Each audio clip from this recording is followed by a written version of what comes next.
Hello विद्यार्थी मित्रों, आज हम देखने वाले सब्जेक्ट हिंदी चैप्टर फर्स्ट। પહેલો પાઠ છે દયાલુ શિકારી। હવે અહીં એક શિકારીની વાત કરવામાં આવેલી છે જે શિકાર કરવા માટે જાય છે અને હિરણના પગમાં એ ગોળી મારે છે અને ગોળી હિરણને વાગે છે અને જે હરણને ગોળી વાગવાથી એને બહુ જ દર્દ થતું હોય છે અને દર્દ થવાના કારણે ત્યારે એ જ ટાઈમે એક બચ્ચાને જન્મ આપે છે અને આ બધી વસ્તુ જે એની પીડા સહન કરતી હરણને જોઈને જે આ શિકારી હોય છે એને દયા આવી જાય છે અને એ શું કરે છે, એને એક ડૉક્ટર પાસે લઈ જાય છે અને એની સારવાર કરાવે છે અને પાછું એ હરણને ત્યાં જ મૂકે છે। તો આ રીતની અહીં આપણને એક સરસ મજાની સ્ટોરી અહીં વાર્તા પ્રમાણે એક પશુઓ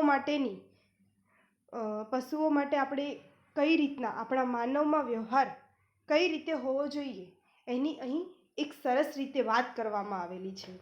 तो हमें यहाँ पे पहले चित्र में दिखाई देता है कि एक हिरनी वहाँ से जंगल में से गुजर रही है, तभी शिकारी उसे क्या करता है, दूसरी चित्र में हमें बताया गया है कि तभी शिकारी उसे देख लेता है और क्या करता है कि वहाँ से छिपकर झाड़ के पीछे क्या करता है, वहाँ छिप जाता है शिकारी और उसे गोली लगाने के लिए रेडी रहता है।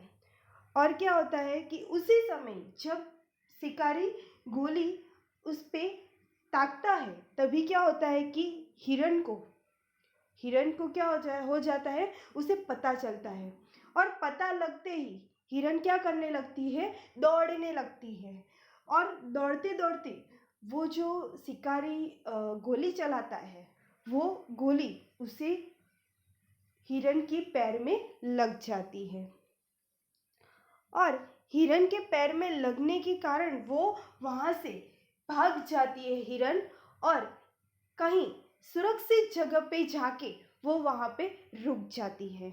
चौथा चित्र है जो हमें यहाँ पे हमें चौथे चित्र में दिखाई देता है कि वो एक सुरक्षित जगह पे जाके हिरण वहाँ पे बैठ जाती है और वहाँ पे ही वो क्या करती है कि एक बच्चे को जन्म देती है और बच्चे को जन्म देने के कारण वो वहाँ पे क्या होता है कि शिकारी पे उसके पीछे पीछे आने लगता है, शिकारी उसके पीछे पीछे आने लगता है और वो देखता है कि हिरण ने एक बच्चे को जन्म दिया है और हिरण ने एक बच्चे को जन्म दिया है ये देखकर और जो उसकी पीड़ा है वो जो उसकी शिकारी की गोली उसकी पैरों में लगी हुई है, उसकी टांग में लगी हुई है, तो वो क्या करता है, वो उसका दर्द देखता है हिरण का और उसे क्या होता है कि दया आ जाती है।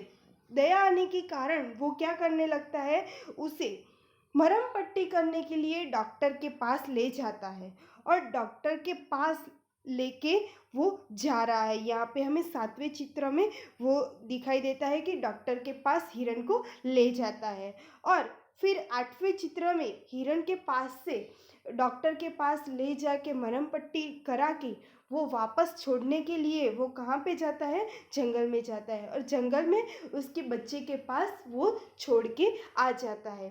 और ऐसे ही हमें बहुत सुंदर यहाँ पे एक कहानी बताई गई है कि जो पशुओं के प्रति जो मानव का कैसा व्यवहार होना चाहिए और संसार से सभी जीने का अधिकार है, यह बात बताई गई है।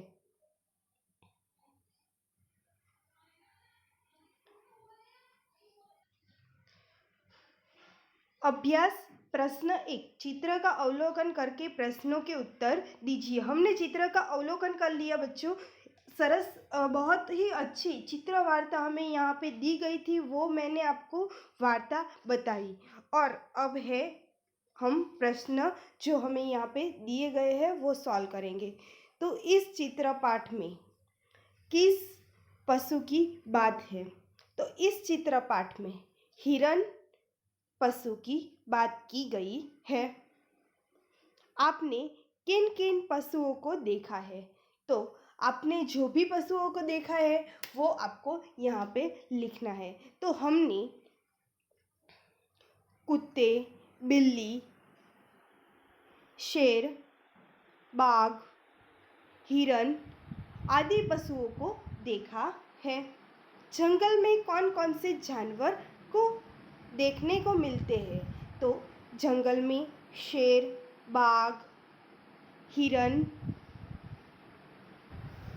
हाथी आदि जानवर देखने को मिलते हैं।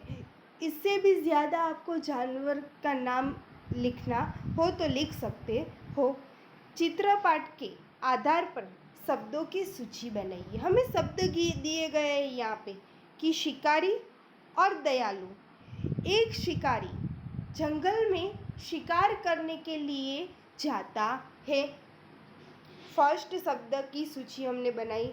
एक शिकारी जंगल में शिकार करने के लिए जाता है। शिकारी शब्द वहाँ पे बीच में आ गया बच्चों। अब है दयालु। एक दयालु शिकारी हिरन की मरम पट्टी करवाता है।